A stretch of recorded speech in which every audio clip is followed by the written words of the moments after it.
Okay, this is going to be a pretty basic kind of a test to measure the effectiveness of knock sensor placement, and I'm by no means an expert, so please take this with a grain of salt, but I'm going to hook it up. I'm going to mount it at different locations on the engine and sort of tap the engine with a hammer or a socket or something and just measure the voltage that is read off by my meter.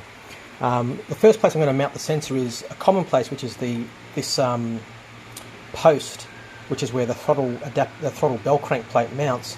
I've noticed it's actually recessed in here for the spacer. So what I'm going to do is fit a washer that just goes inside that recess. So now the sensor can sit flatly onto that washer.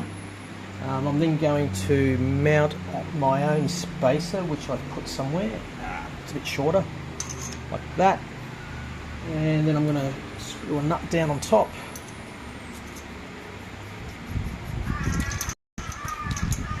And we'll give it a little bit of a tighten. Not crazy tight, but a bit tight.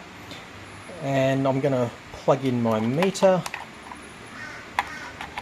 And they say to have it on AC voltage, which is what it's set to. And for whatever reason it shows 1 millivolt, but anyway. So I'm just going to use, this is just my little a punch just to sort of tap around. So I'm just going to tap the stud first.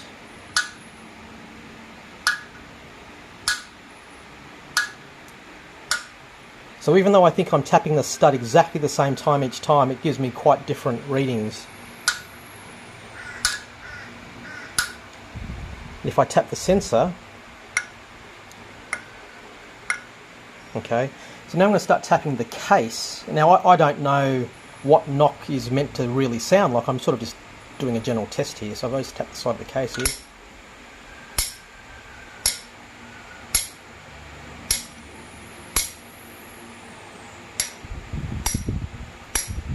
What about under the heads?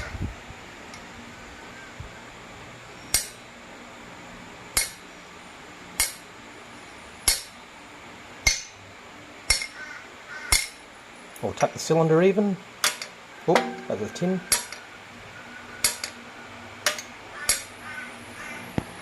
Cylinder number 2.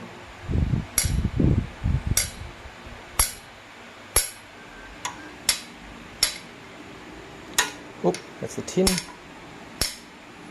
Not really getting anything there. Oh, a little bit. Now let's go to number 3. Let's move the meter a little bit. Oops. Give myself some space. Oh, you can't read it like that, can you? Go for number 3. Sorry, number 1.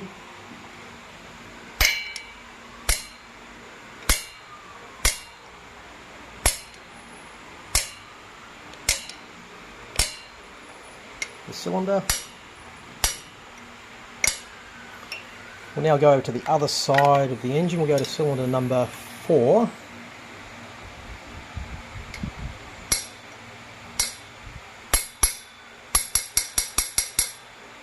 Cylinder. What about the cam tower? Yeah, it reads that. Number 5.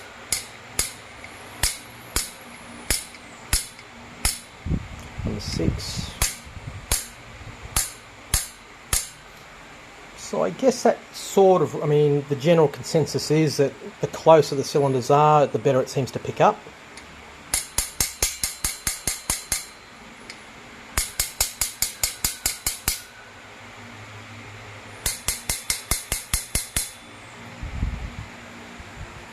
And these ones being a little bit closer should be a bit better, but it's, you know, we're splitting hairs.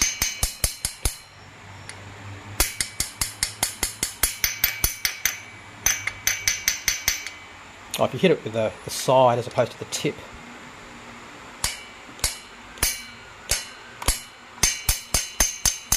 Maybe, who knows? Look at that. So it's not an exact science, so I'm now going to...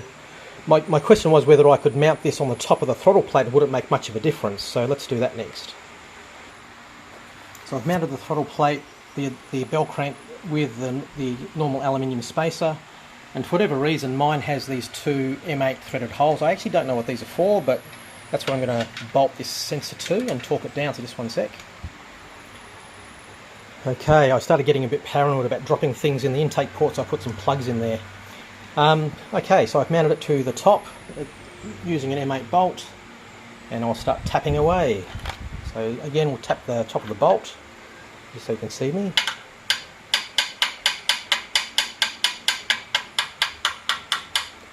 Tap the bell crank.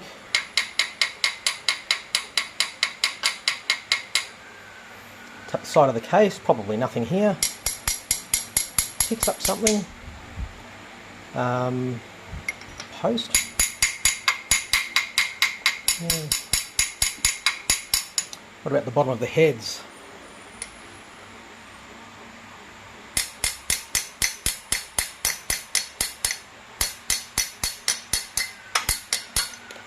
Number 2.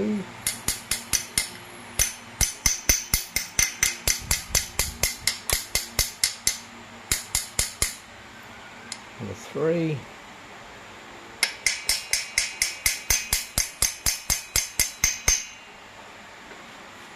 Oh, sorry, that was number 1. Whoops. Number 4. That was the third one, I should say. But yeah, anyway, cylinder number 4.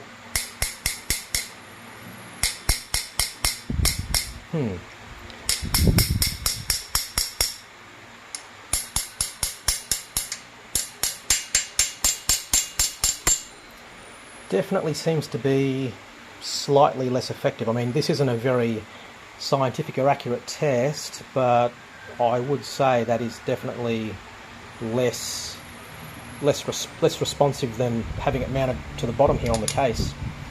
Alright, now I'm going to try mounting it to the intake studs. Okay, so I've just mounted it to the intake stud, and the reason why I've mounted it there is because I know we sometimes use the 964 knock bridges, which mount to the cylinders, but instead of mounting them to the cylinders, we actually drill and tap underneath the heads. We mount the knock bridge to the heads, and then we mount the knock sensor to the center of the knock bridge just here. I don't have one at this point, and I'm trying to decide whether it's worth the hassle. But let's just see. So we'll tap the direct cylinder straight away.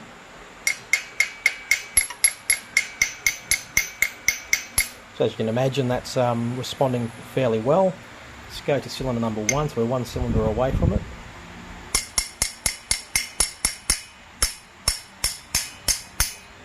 Let's try cylinder number 3, up this way.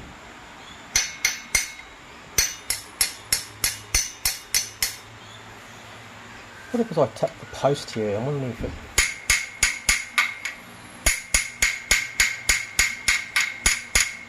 Interesting. It's interesting that when the sensor's on the post, it doesn't detect anywhere near as much noise from the head. Let's try the other side. So we'll go to cylinder number 6. Yeah, it's still picking it up from the other side of the engine.